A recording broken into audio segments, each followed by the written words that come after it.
வணக்கம் நண்பர்களே.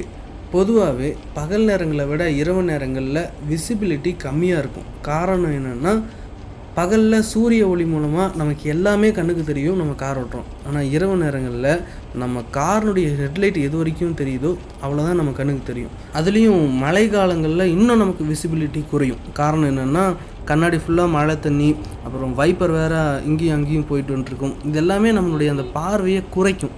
அதனாலேயே நிறைய இடங்களில் விபத்து ஏற்படுது. இன்னும் ரோடினுடைய கண்டிஷனும் மோசமாக இருக்கும் மழை காலங்களில். அதனால் நம்முடைய வேகத்தை குறைத்து போகிறது ரொம்பவே நல்லது. சரி, இந்த வீடியோ எதற்காக அப்லோட் பண்ணியிருக்கிறேன்னா, மக்களுடைய பாதுகாப்புக்காக பேரிகேட்ஸ் அப்படின்ட்டு வேகத்தடை அங்கங்கே வச்சுருப்பாங்க நிறையா சாலைகளில். அது எங்கே வேகத்தை கம்மி பண்ணி போகணுமோ அல்லது எங்கே விபத்து ஏற்படுறதுக்கு வாய்ப்பு இருக்குதோ அந்த மாதிரி இடங்களில் வைப்பாங்க. ஆனால் ஒரு சில நேரங்களில் காற்று வேகமாக வீசும்போது அது கீழே விழுந்துருது, அல்லது நீளமான வாகனங்கள் அதை கடந்து போகும்போது லைட்டாக டச் ஆகிடுச்சுன்னா கூட கீழே விழுந்துருது. இந்த மாதிரி இரவு நேரங்களில் கீழே விழுந்ததுன்னா அது தெரியறதில்ல. அதுலேயும் மழை வரதுக்கு ரெடியாக இருந்ததுன்னா நம்மலாம் சீக்கிரம் வீட்டுக்கு போயிடலாம் மழை வரக்குள்ள அப்படின்னு நினச்சி கொஞ்சம் வேகமாக போகும். அப்போ அது மாதிரி நேரங்களில் தான் விபத்து ஏற்பட்டுருது. இதில் கூட காரு, லாரி அது மாதிரி வாகனங்கள்னால் கூட ஒரு பாதுகாப்பு இருக்கும். ஆனால் டூ வீலர்லாம் அது மேலே மோதுனாங்கன்னா ரொம்ப பாதிப்பு அதிகமாக இருக்கும். இப்போ இங்கே கூட முன்னால் பாருங்கள், தூரத்தில் ஒரு பேரிகேட் கீழே விழுந்து கிடக்கும். இந்த இடத்த நான் தாண்டி போயிட்டேன். அப்புறம் தான் யோசித்தேன், இது இப்படி இருந்ததுன்னா யாரோத்தருக்கு ஏதோ ஒரு பாதிப்பு ஏற்பட்டுரும் அப்படின்ட்டு தான் நான் எடுத்து வைக்கிறதுக்காக நான் திருப்பிட்டு வந்தேன். ஆனால் இதே பேரிகேட் ஹைவேஸில் கீழே விழுந்துருந்ததுன்னா நம்ம தனியாக இருட்டிலாம் போய் எடுத்து வைக்கக்கூடாது. ஏன்னா மற்ற வாகனங்களுக்கு நம்ம அங்கே இருக்கிறது தெரியாது.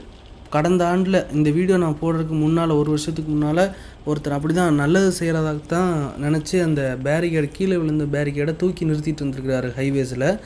அப்போது அந்த இடத்துல அந்த வாகனங்களுக்கு அவர் அங்கே இருந்தது தெரியல, அவர் மேலே மோதிருச்சு. அதனால் அந்த மாதிரி இடங்களில் நீங்கள் ஒரு நல்லது செய்யணும்னு நினச்சிங்கன்னா அங்கங்கே டோல் ஃப்ரீ நம்பர்ஸ்லாம் வச்சுருப்பாங்க. அது மாதிரி அவங்க அதை தூக்கி வைக்கும்போது அந்த இடத்துல அவங்க வார்னிங் லைட்ஸோட எச்சரிக்கை விளக்குகளோடு அவங்க அந்த இடத்துல ஒர்க் பண்ணுறதுனால எந்த ஒரு பாதிப்பு இருக்காது. சரி, ஓகே. நான் இந்த வீடியோவில் சொல்ல வந்த கருத்து என்னென்னா நண்பர்களே, நம்ம இரவு நேரங்களில் அல்லது மழை வரும்போது ட்ராவல் பண்ணுறோம் அப்படின்னா நம்மளுடைய வேகத்தை நம்ம நிச்சயமாக குறைக்கணும். சாதாரணமாக நம்ம ஒரு 90 போகிறோம் அப்படின்னா மழை வரும்போது 60 அந்த ரேஞ்சில் தான் போகணும். ஏன்னா அதுதான் நமக்கு ஒரு பாதுகாப்பாக இருக்கும். முன்னால் ஒரு பேரிகேடே கீழே விழுந்துருக்குது அப்படின்னா கூட நம்ம அதுக்கு தகுந்த மாதிரி முன்னாலேயே பிரேக் பிடிச்சி ஸ்லோவாக அதை டேர்ன் பண்ணி போக முடியும். நம்ம ஃபுல் ஸ்பீடாக போகிறோம் அப்படின்னா ஏற்கனவே மழை வரும்போது ரோடெல்லாம் வலுவழுப்பாக இருக்கும். அதனால் பிரேக் நம்ம ப்ரெஸ் பண்ணாலும் கார் நிற்காது. அதனால் நம்ம மழை வரும்போது இரவு நேரங்களெல்லாம் நம்ம கொஞ்சம் வேகத்தை குறைத்து போகிறது நல்லது. அதுதான் நான் இந்த வீடியோவில் சொல்ல வந்தது. வீடியோ பார்த்ததுக்கு நன்றி நண்பர்களே. மற்றவங்களுக்கும் இந்த வீடியோவை ஷேர் பண்ணுங்கள், ஒரு விழிப்புணர்வாக இருக்கட்டும். மேலும் இது போன்ற கார்கள் பற்றின வீடியோ பார்க்குறதுக்கு கார் ஜோன் சேனல் சப்ஸ்கிரைப் பண்ணி பெல் ஐக்கான் கிளிக் பண்ணுங்கள். அப்போ தான் நான் போடக்கூடிய வீடியோஸ் உங்களுக்கு நோட்டிஃபிகேஷனில் வரும்.